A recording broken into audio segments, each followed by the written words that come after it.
Legend has it that it was written by the Dark One. The Kinonomicon Ex Mortis. Roughly translated, Good movie. of the dead.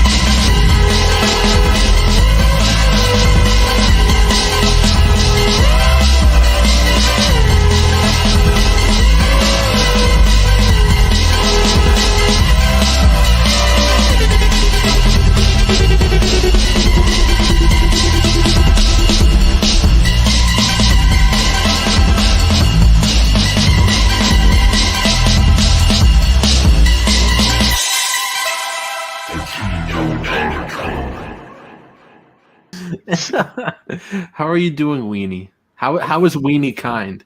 How's WeenieCon? WeenieCon was great. No, Me no, and the other Weenie weenies got. Oh, okay. How come nobody I ever wanna know wants to hear about about WeenieCon WeenieCon? Thank you. WeenieCon. What is that, like Glove World? What's Love World? Glove World, you know, in Oh. SpongeBob when I thought it was some hippie rave you went to. no, when he like missed the train, that episode gave me so much anxiety. Because he keeps trying to get on the bus. So that episode, the funniest joke in that episode, it's one that nobody thinks is the funniest joke but me. It's when he has a candy dispenser. And he's like, glove candy dispenser. And he puts out a little like glove candies and he eats them and he spits them out like, oh, glove flavored. Answer, I assure you that nobody but the three of us currently in existence have any opinion about Fatal Exam. Yes, I know. The only person there's only one person in the chat. Eric says Fatal Exam, the Jack Snyder cut. Oh my god. Yeah, I mean, in the movie's not really that long. It's only an hour and 45 minutes, but it feels like it's fucking Lord of the Rings because it just keeps going. Right. It feels like it's 6 hours long. Gable says the real question is, how do you make your hot dogs? Boiled, steamed, grilled? Well, we need the ideal way to eat a hot dog is to grill it, but since I live in an apartment and I can't have a grill, I've got to boil my wieners. I thought you were gonna say something really weird, like you bake them or something. Like, I don't know. You do this like you're on this weird cooking thing, and I'm just like, okay, Mark would eat baked hot dogs out of any of us. Oh yeah, we're gonna have an oven baked macaroni and hot dog casserole, some real like white people food. Right. And me being pretentious while I watch my silent film, I'm like, they're called Franks. It's called shrimp and hot dog gumbo. But no, yeah, grilled is the way to go. Wow, Cameron Scott says I put my wieners in the toaster. That must hurt. Oh, it's when like I worked American at Best Buy, we sold in the appliance section like novelty kitchen appliances, and one of them was the hot dog toaster. It had a slot for your hot dog bun and a slot for your hot dog, and it was disgusting. I wonder if you could remove the safeties from that so it just launches the hot dogs outward. Every store I've ever worked at has failed. Best Buy, Blockbuster, Suncoast. I am a virus. Sam Goody, you're the Grim Reaper.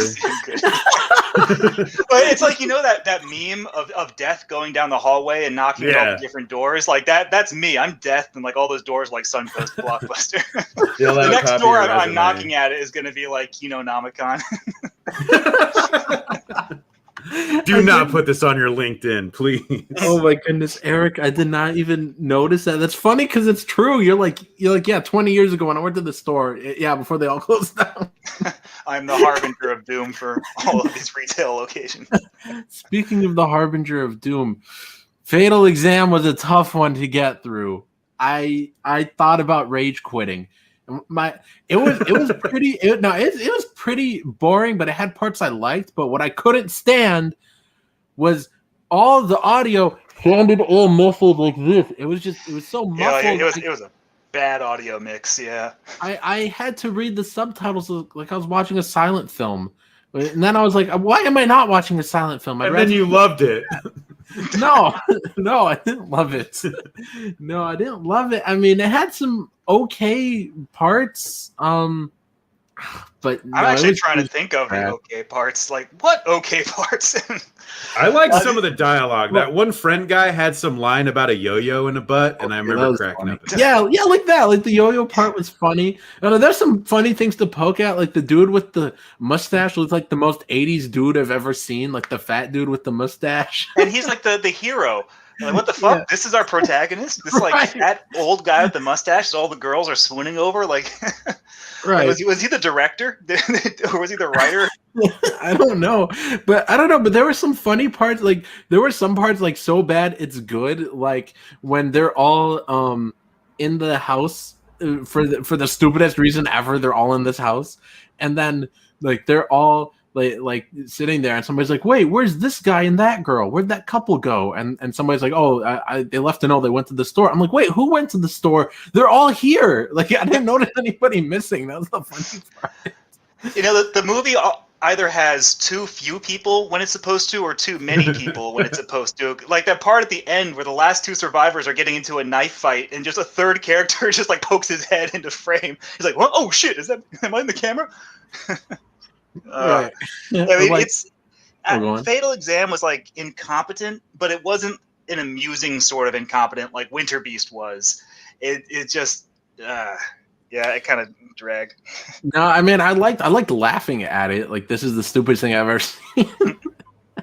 Oh no, it kept making me laugh how they were like, "Oh, we're not going to need this gun," and like 5 times throughout the movie. Oh my god, that was like at the beginning of the movie. The guy, the yo-yo guy, is like, "Hey everybody, I brought my gun with me," and then like the hero guy with the mustache was like, "Well, you leave that in the car now. We're not going to need a gun." And then of course at the end of the movie, when the Satanists show up, he's like, "Hold on, I got to go to the car and get the gun." I did really like the devil demon thing at the end, who's just like, "And we're gonna have all the power," and it felt like Rick from Rick and Morty. Because he just keeps droning on and on like an old Jewish man, and they're like, "No." And he just keeps going as he disappears. "We're going to be so powerful. It's going to be so amazing. Other people want my power." It's like, Fatal Exam is going to be a franchise. 6 movies for Fatal Exam, a spin-off TV series for Fatal Exam, 1,000,000 seasons of Fatal Exam. As he just fades back into the ether. It was so and of weird. course, like, the lead Satanist turns out to be the college professor who sent them all there, but it's treated like a huge reveal at the end. Like, it was that guy from the beginning of the movie that we haven't seen or heard from since. I had no idea. Yeah, it's funny too when he's trying to explain to them about the house. I really couldn't follow it. Like I didn't understand. I didn't understand what he was trying to say, because he's like, "For your final project, you will all go, but only some of you will go, but maybe all of you will go." What does any of this mean? So at the beginning of the movie, where fat porn stash guy, I'm pretty sure that the apartment that they filmed at the beginning was his real apartment, because it's just a shitty little like 1-bedroom like kitchenette that's like part of the living room apartment. And when they're in the parking lot, like him and Yo-Yo Guy and like Butterface are getting into the car, like you can see the apartment's like pool behind them, and all the people who are sitting at the pool are looking at the camera, and they're like pointing like, "Hey, are they filming a movie over there?" No, they're probably like, "Hey, look at those popular cool guys." It was so funny too, that scene at the start of the movie when he like wakes up and he answers the door and he's like lifting a weight. He's like, God. "Yeah, that's just a thing I do. I just lift weights as soon as I wake up and answer the door." Clearly it's showing off because he was so ripped, wasn't he? And so that the house that the movie takes place in is supposed to be like isolated and out in the middle of nowhere, but it was clearly a house that's just like on a suburban row of houses, so it's always framed looking directly at it, and it's so you can't see the neighboring houses. It's so like they can't shoot it from any other angle, because then you get to see the neighbors. It's supposed to be all isolated. Like, oh man, this is. I wish I was watching Winter Beast. Yes. I'm actually with you on that. So I think my ranking goes Beyond Dream's Door, then Winter Beast, then Fatal Trash, which I want to kind of throw away. And there's a power gap between those two movies and then Fatal Exam. We're talking about the Homegrown Horrors box set that Vinegar Syndrome put out that has these movies in it, by the way, for all the listeners who need context. Right. So get it while you could still get the nice fancy slipcase thingy. Man, I love their slipcases, and oh man, the presentation of all their movies is so much better than their actual movies. Like the art is the best art out of any of the boutique labels. The packaging is the best, and they just get such awful movies. But that's how they get away with charging so much. Yeah, it is amazing, and isn't just the art and the packaging that's good. It's like they do transfers, they get audio commentaries and special features. The movies all look really good. Like, hey everybody, we just did a 4K scan of Winter Beast. Like, oh shit, really? Holy Like, fuck. they treat every movie like it's the fucking Criterion collection. Right. When they're Right. doing I like appreciate Beyond that. Dreams I just 4. wish they would have some better movies. But I say that, and then I spent like $175 on their sale they just had.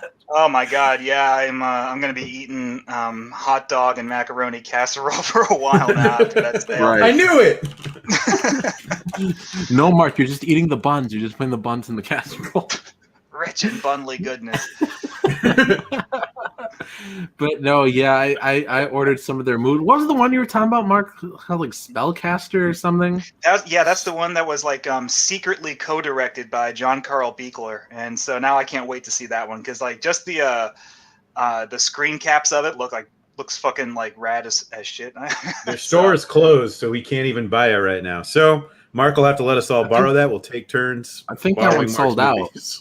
I did order it though, but I think I could have sworn that one sold out. It's also nice. It's also a VSA one, the Vinegar Syndrome Archives, meaning that once it sells out, they're never doing it again. Yeah. Oof. Well, Weenie, if you didn't order it, make sure whenever the website comes back up, like you check it like that morning. Hop right in. Last I heard, they had just over 200. So I think I should be okay. Well, I think.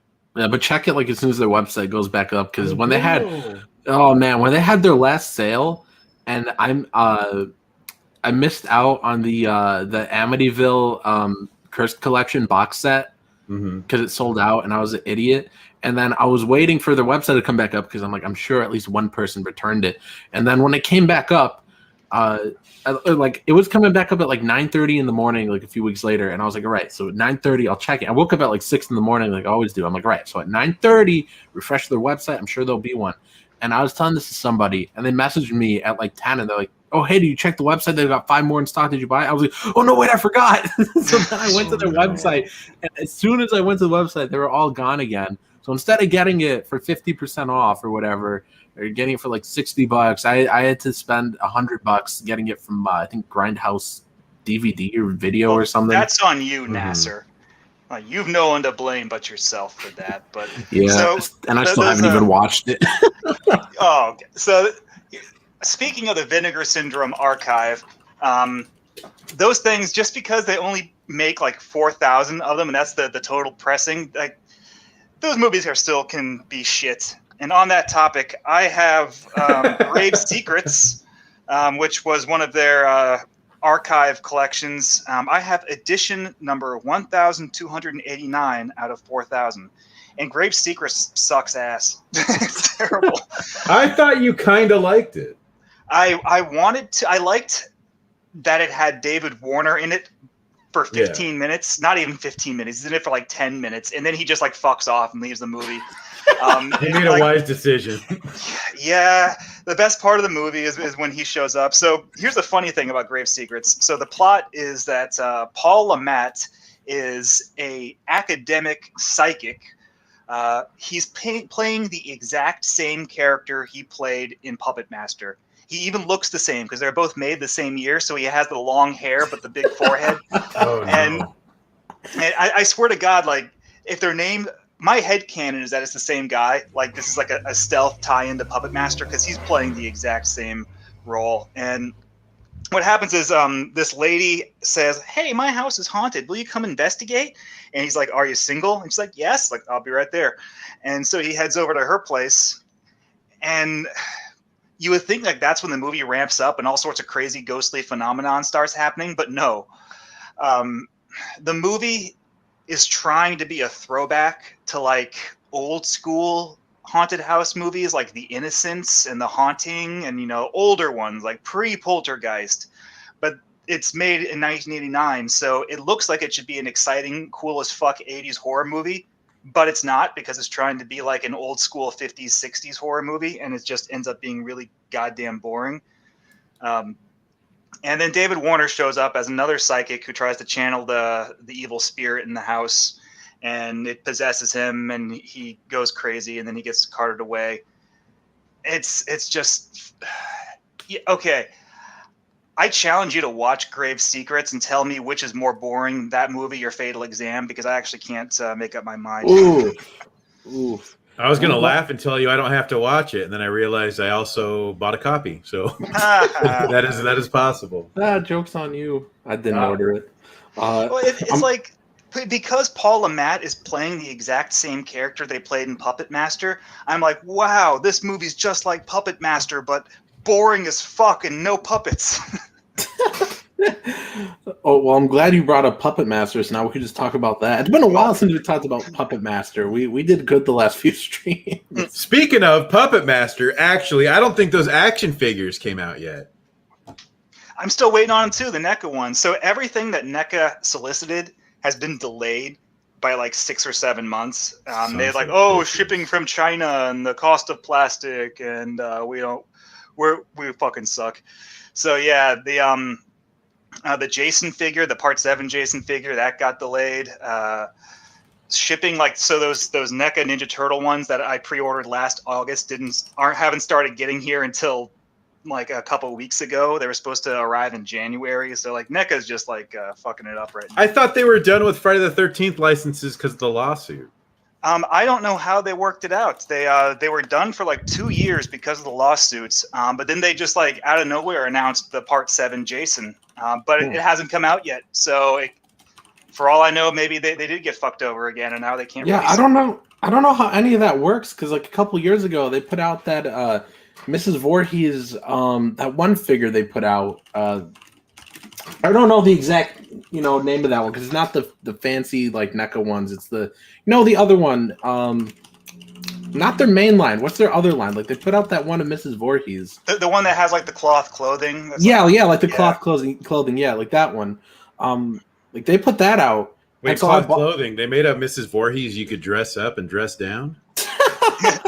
Well, yes, but they couldn't get the rights to Betsy Palmer's estate for her likeness, so it's zombie Mrs. Voorhees from the Dream at the end of Part 3. Okay, that's a good one. Yeah, but no, yeah. When they put that out, like I went to Target right away to get it, because I was like, wow, we're never getting new Friday the 13th stuff because all these lawsuits. And then it's weird too, because then that was like, what, less than a year ago, or maybe about a year ago, when they put out the Scream Factory put out that box set of all the movies. So I don't understand how any of this works, because they could put out toys, they could put out a box set of all the movies, but they can't make another movie.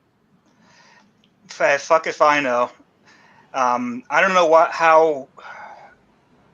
how they had to put a moratorium on merchandise, and now they've been able to lift it, yet the lawsuit's still going. I guess that stuff just had to be like determined by lawyers. They probably were playing it safe.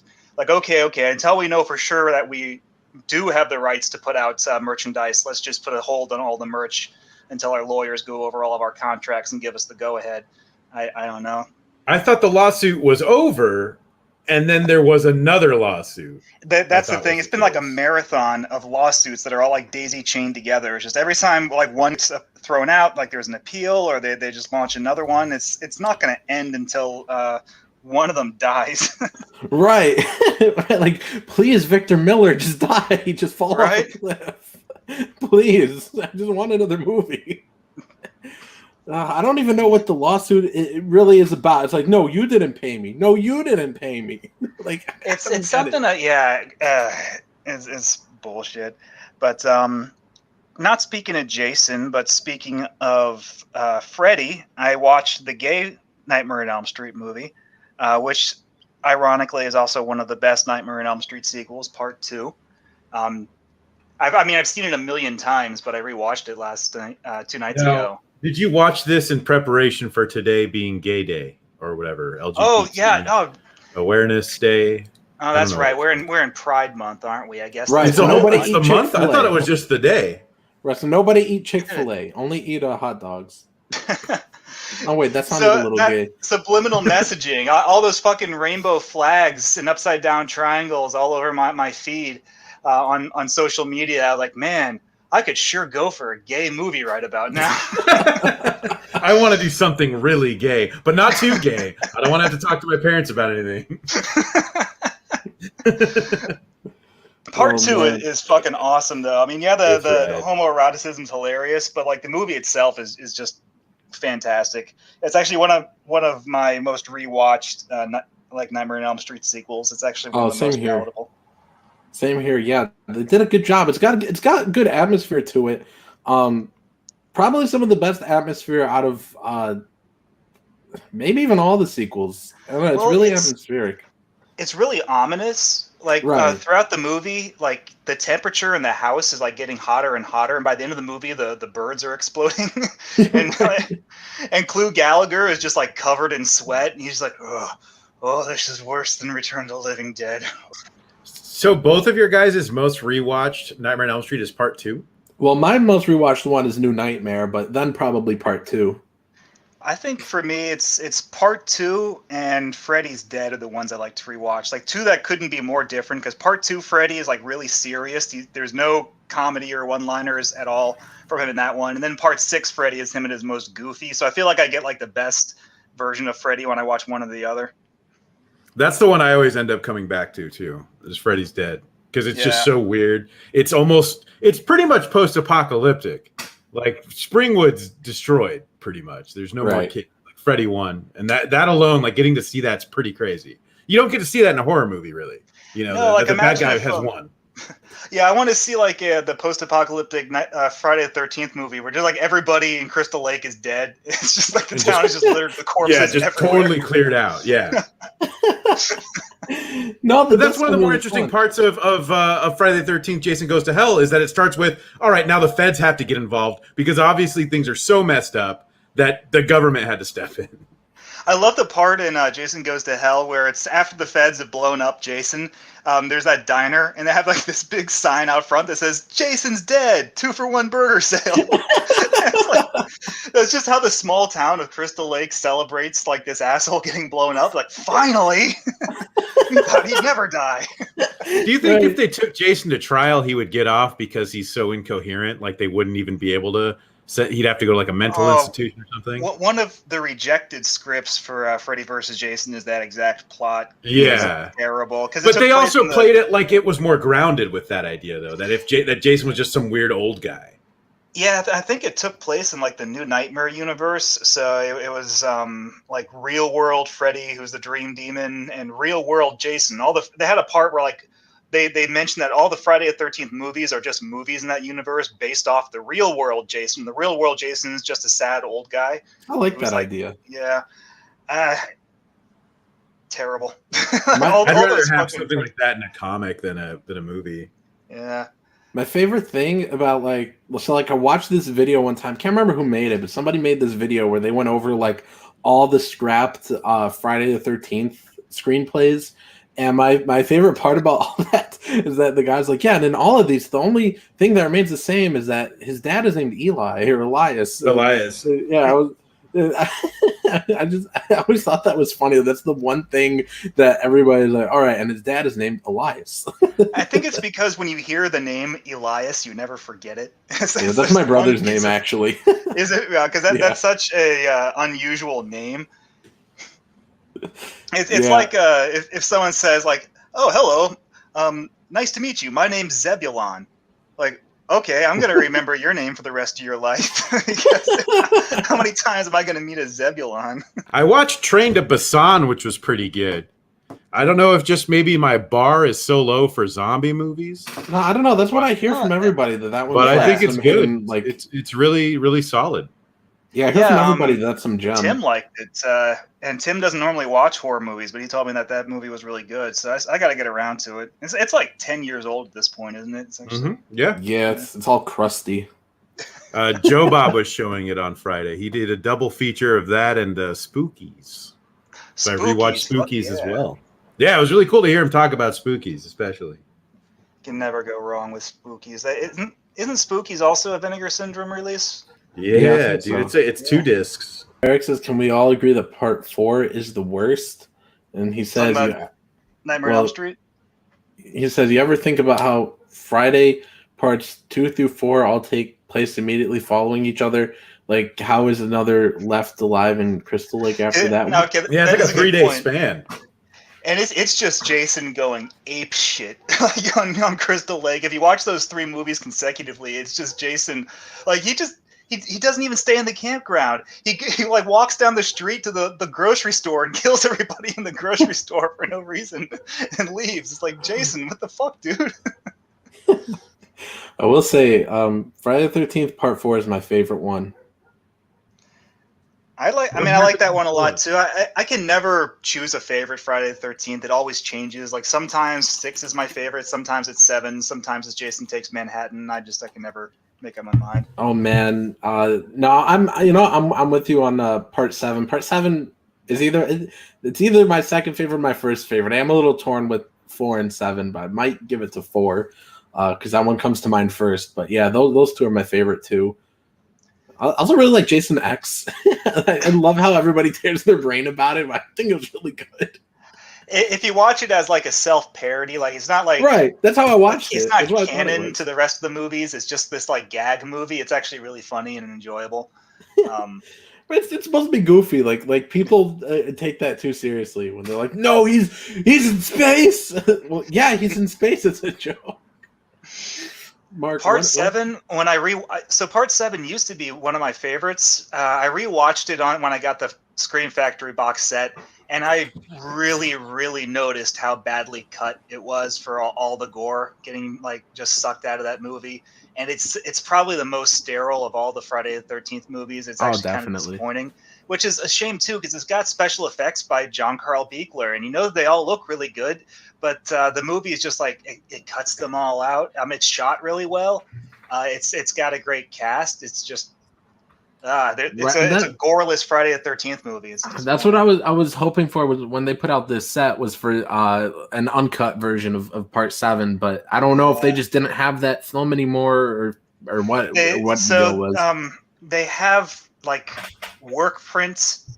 VHS footage of all the uncut kills, but the quality of the footage is so bad it can't be spliced back into the movie. Frakoff says they are releasing The Amusement Park by George Romero. But he says it as a question. It's going to the theaters, but Shudder's also getting it in a month or so. What year was The Amusement Park? Is that like one of his old movies, or was something? Yeah, he filmed it for a Lutheran church, so he wasn't even like, the guy yet, but. That's what I heard. It was supposed to be some kind of like aging PSA, but it's apparently pretty shaking, which is why I don't think they used it too often. Which is why it's lost. He swindled the Lutheran church out of like money to make his movie. The trailer is so good. I don't know if you guys have seen the trailer for it, but I did see the trailer. Rad. It looked crazy. Yeah. Let's see. Eric says that is what I heard. Alrighty then. Weenie, I don't know. Have you seen Twin Peaks? No. You haven't? No. I wanted to discuss it, but I don't want to ruin the genius that it is for you. Talk about it with Mark and I'll use sound effects. Hey now, hot dog. Hot dog, I watched your video that you posted today on All American Murder, and you compare that movie to Twin Peaks, but now no. The reviews have compared it to Twin Peaks. Oh, yeah. Beverly Hills 90210 meets Twin Peaks. I want to see Twin Peaks because so many things I watch are compared to Twin Peaks, and a lot of video games too. Like Japan has some kind of weird hard-on for Twin Peaks. Oh, they fucking loved it. They filmed all those like Japanese coffee commercials where they got the cast of Twin Peaks to reprise their parts to sell coffee. It's crazy. One of the Zelda games is based on Twin Peaks. Oh yeah, the Game Boy game. Yeah, Link's Awakening. And Silent Hill was inspired by Twin Peaks, and the whole reason, like, so X-Files was, Chris Carter was inspired by Twin Peaks to make X-Files, and X-Files was huge in Japan because it was like Twin Peaks. They fucking love that shit. But let's see. Eric says, I really like Twin Peaks, but it's probably a little overhyped. It is not overhyped. It is the greatest TV you could ever watch for a season and a half. Exactly. That's the thing, is that it lives up to everything everyone says about it until it doesn't. And then it goes from being an A+ TV series to like a D- TV series, like within the span of an episode. I don't even know, like, did David Lynch even direct like that second half besides the finale? No, yeah, because there was a strike or something.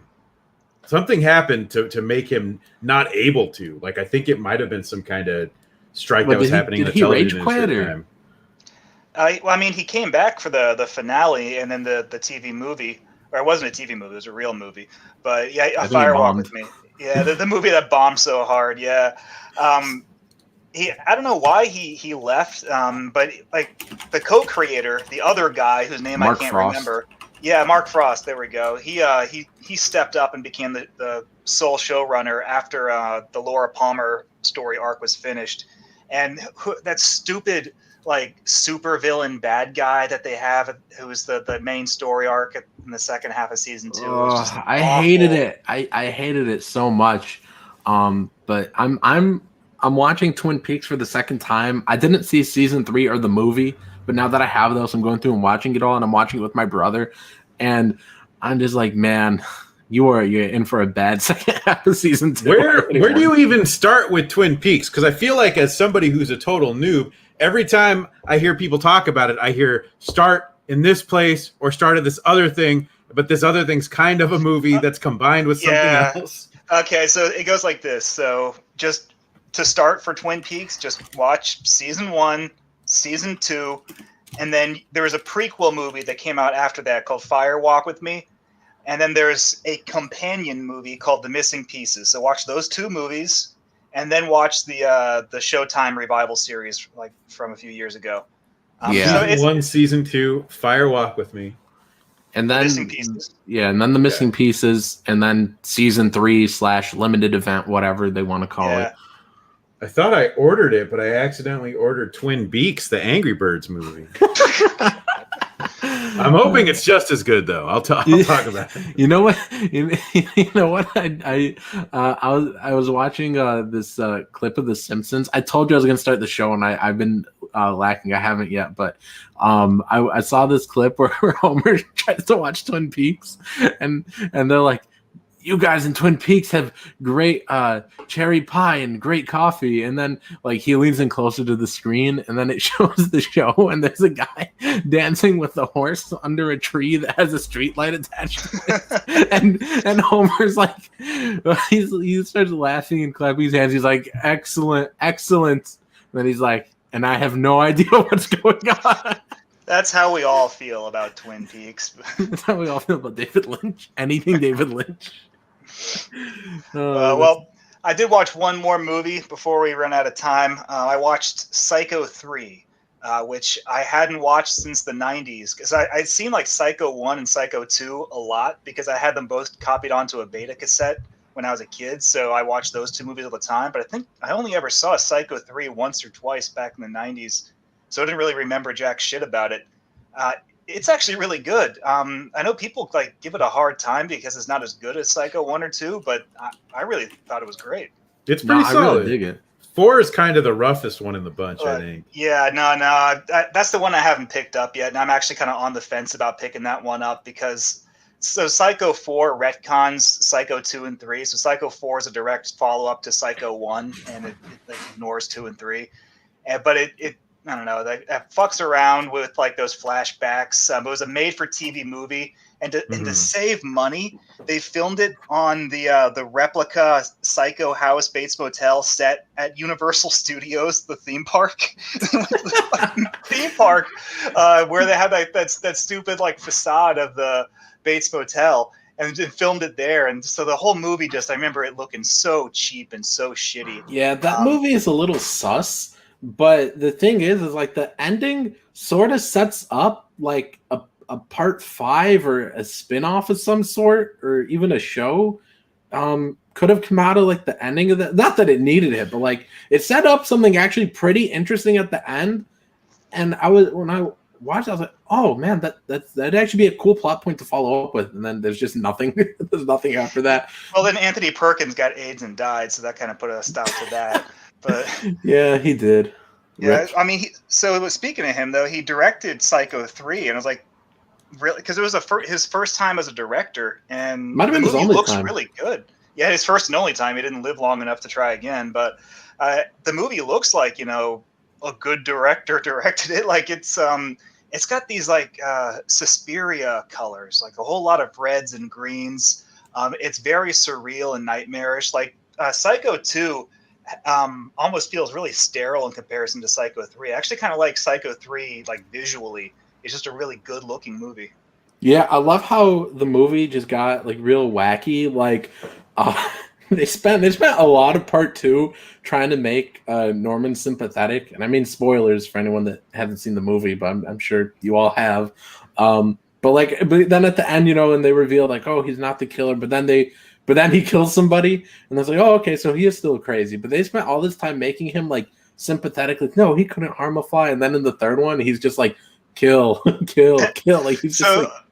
It has one of the funniest. Like I had to pause the Blu-ray because I was laughing my ass off. It wasn't like it was overtly trying to be funny. It was just the context of it was so great, and I wasn't expecting it. It's the movie's building up. It's towards its first kill. So it's like 25 minutes into the movie.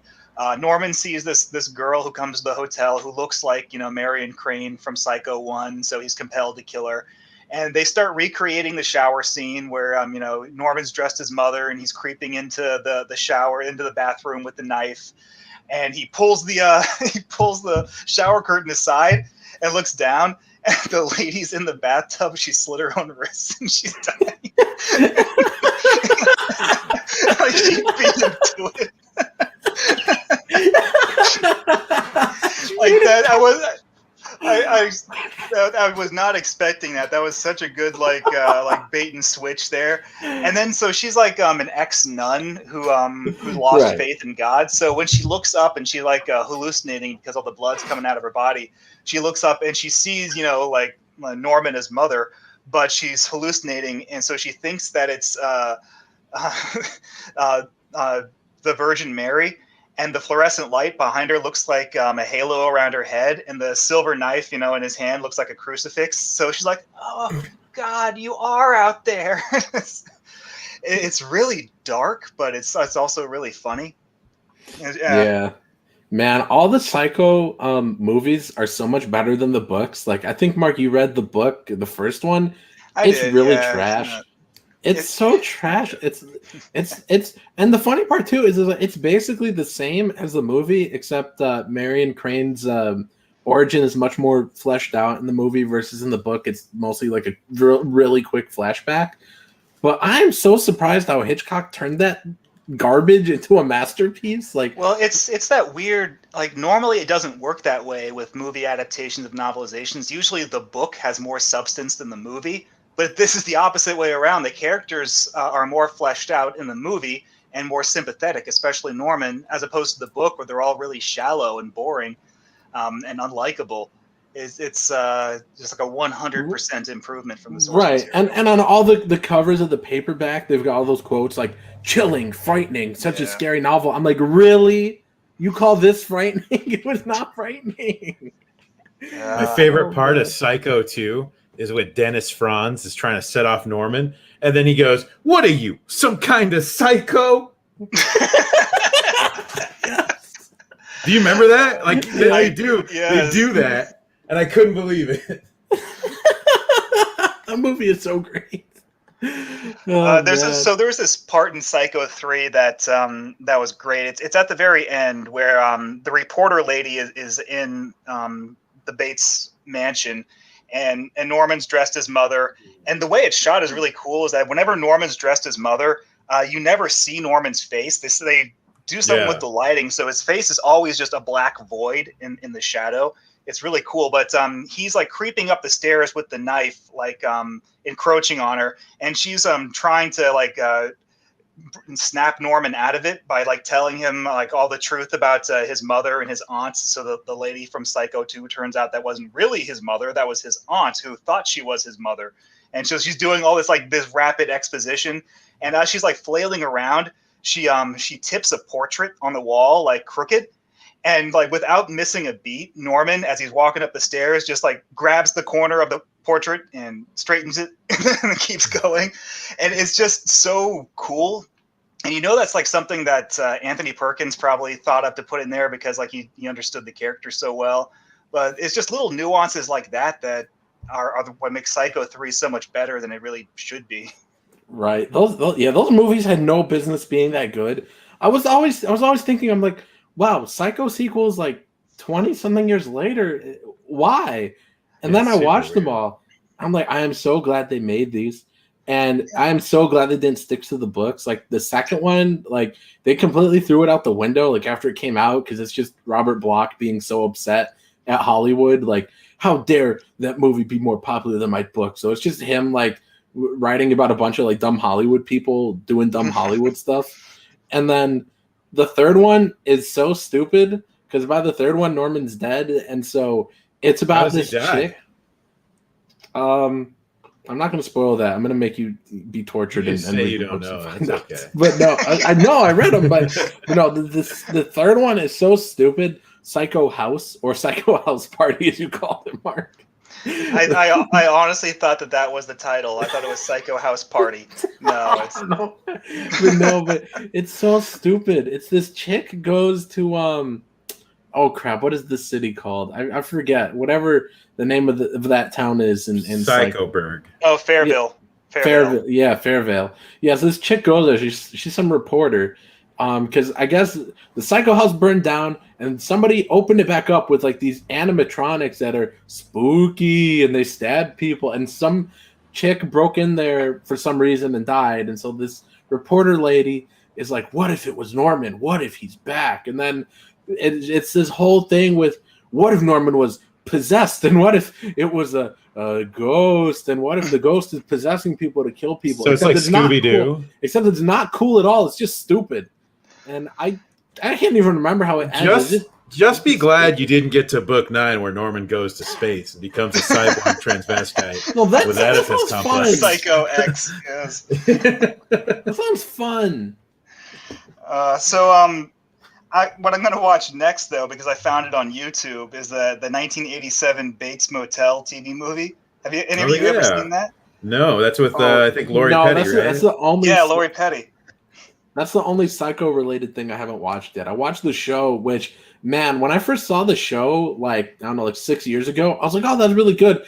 And then I remember on a stream, like, probably 2 years ago, I was saying that. I was like, oh, yeah, I remember watching it. It was good. And then Tim was in the chat, and he was like, dude, in the first episode, Norman goes to a rave. And I was like, no, wait, maybe it wasn't good.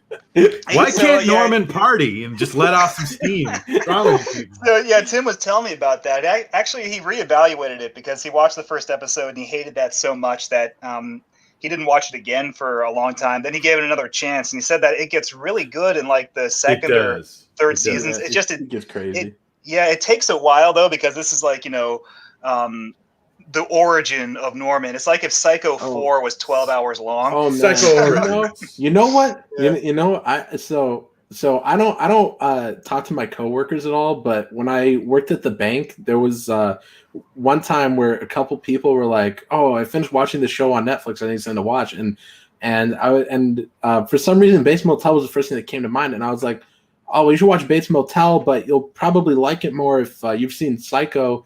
And they're like, no, I haven't seen Psycho. I was like, all right, it's a movie from 1960. Watch Psycho and then watch that show. You'll appreciate it more. And then like a week later, they're like, these two coworkers are like, oh yeah, I've been watching Bates Motel. I love it. I'm like, oh, but did you watch Psycho? And they're like, what's Psycho? I was like, I just explained this to you. They weren't listening. They No, just they tuned weren't. you out. The show were. gets especially good once Norman starts to do the whole mom thing. That's when it gets like extra, Yeah. like, damn, shit's getting. It takes loud. like 2 seasons for him to get there, though, doesn't it? Yeah. 2 It's or like- 3. like- Yeah. So Norma Bates, she's alive for like most of the series, and then she doesn't finally he doesn't kill her until like the 2nd or 3rd season. Yeah, I thought it was really great how she starts off as really crazy. Like, there's that cop, and maybe it's the first episode or second episode, I forget, but like early on, like there's this cop, and she just like straight up stabs him, and she's like, "I need your help," and Norman's like, "Okay," and he just goes along with it. I haven't watched Bates Motel yet, the 87 movie, but I read the summary on Wikipedia and it sounds god awful. I actually can't wait to watch it. So it's not even about Norman. it's about this all new original character who is Norman's friend at the asylum, who is so super cool. And Norman's like, "You are awesome. Here are the keys to the Bates Motel. It's all yours." Gary, Norman, I don't need these anymore. Yours, bro. Yeah. And so the guy like gets out of the asylum and he goes and he opens the Bates Motel and it's all about him and his wacky adventures with Lori Petty at the Bates Motel, which is so just reading the summary, it sounds like I think they were setting up an anthology TV series because there was also a pilot for a Bates Motel TV show that never got off the ground.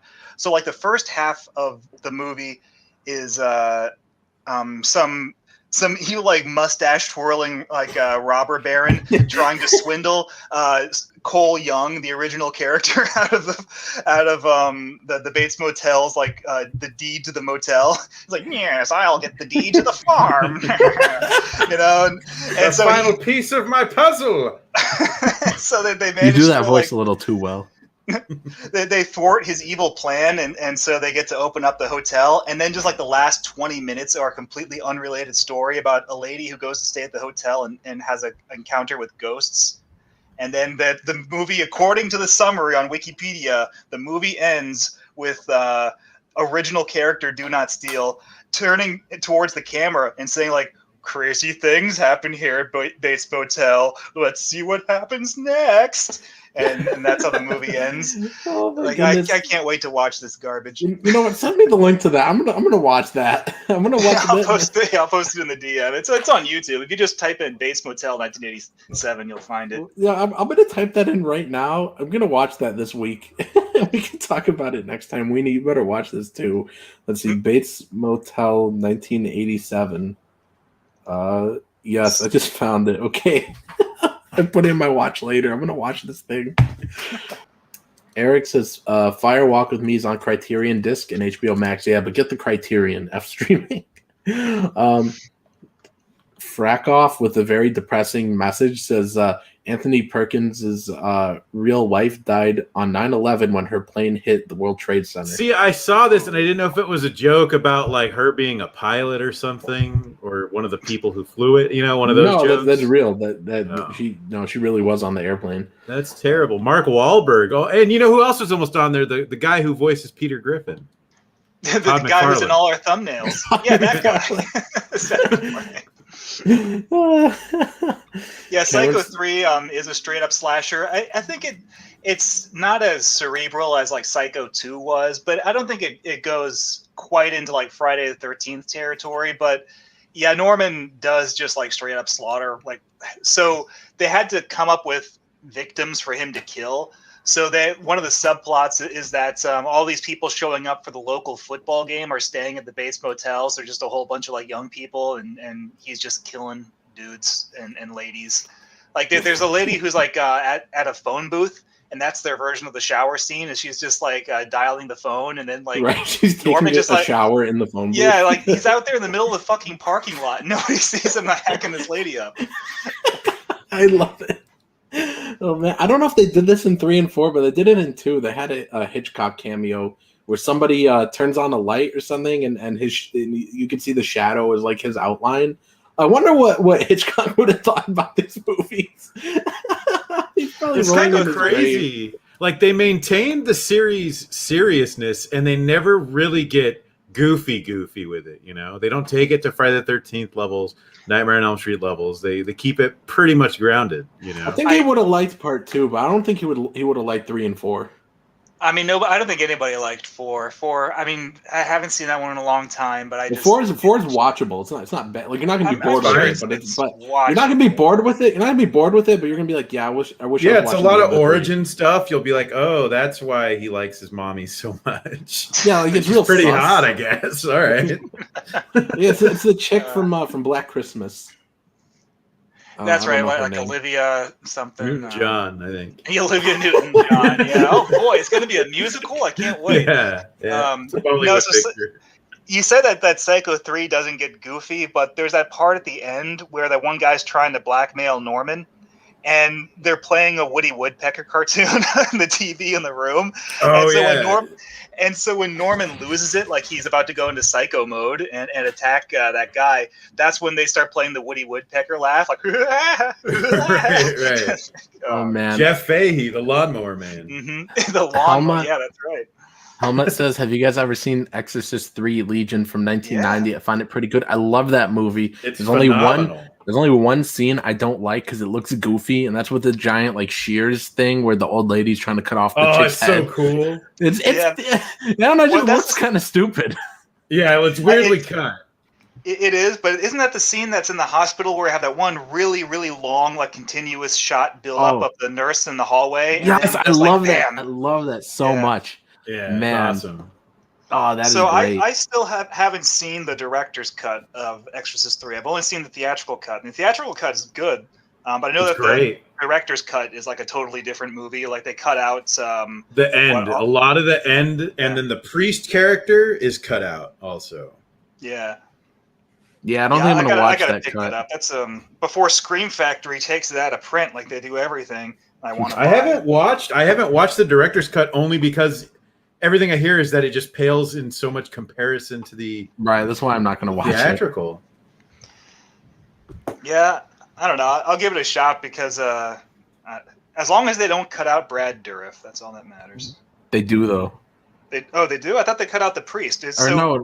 They cut out the one priest. The priest from The Exorcist 1, right? The main guy from Exorcist 1 who's like possessed by Brad. No, they cut out. There's like that priest side character that shows up. No, they do. Well, wait, do they cut out? No, they don't cut out Brad Dourif. They cut out the other dude that plays the same character. The whole thing with the exorcism happening wasn't in the original. Wasn't in the director's cut. You know how the one priest shows up, he's like, "Yo, I'm gonna exercise up in this bitch." I think it's better they have it. I think it's better they have it because I think the original ending is like the book, which is it's a great book, but it's sort of lackluster because Father Karras is just like, "Shoot me now, kill me now," and so he just shoots him and it's over. Yeah. And it's really lackluster, but the studio is like, hey, we're calling this Exorcist 3 instead of Legion, so we kind of need an exorcism. And William Peter Blatty was kind of grumpy. He's like, fine, I'll do it. So he did the exorcism.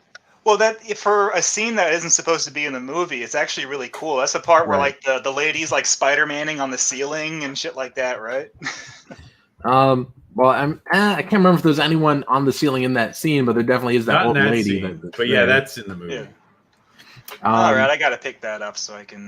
Yeah, it's a good. While I'm at it, I'll go ahead and get Exorcist 2, that really piece of shit movie. Oh, no. I have Exorcist 2, but I haven't brought myself to actually watching it. You know, Repossessed is a better Exorcist 2 than Exorcist 2. Repossessed is incredible. Weenie, tell me you've seen it.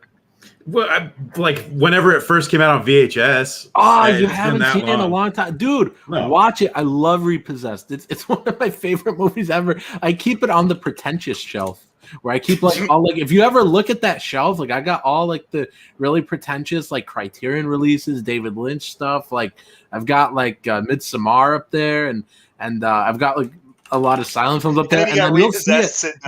You'll see it by the DVDs. It goes like The Last Picture Show, and then right next to it is Repossessed. So like when you're looking at that shelf and you're like stroking your chin and nodding quietly, you're like, yes, this is most droll satire of quite amusing, brilliant, really, in its own way. It's great. It's the second best Exorcist movie. Magic.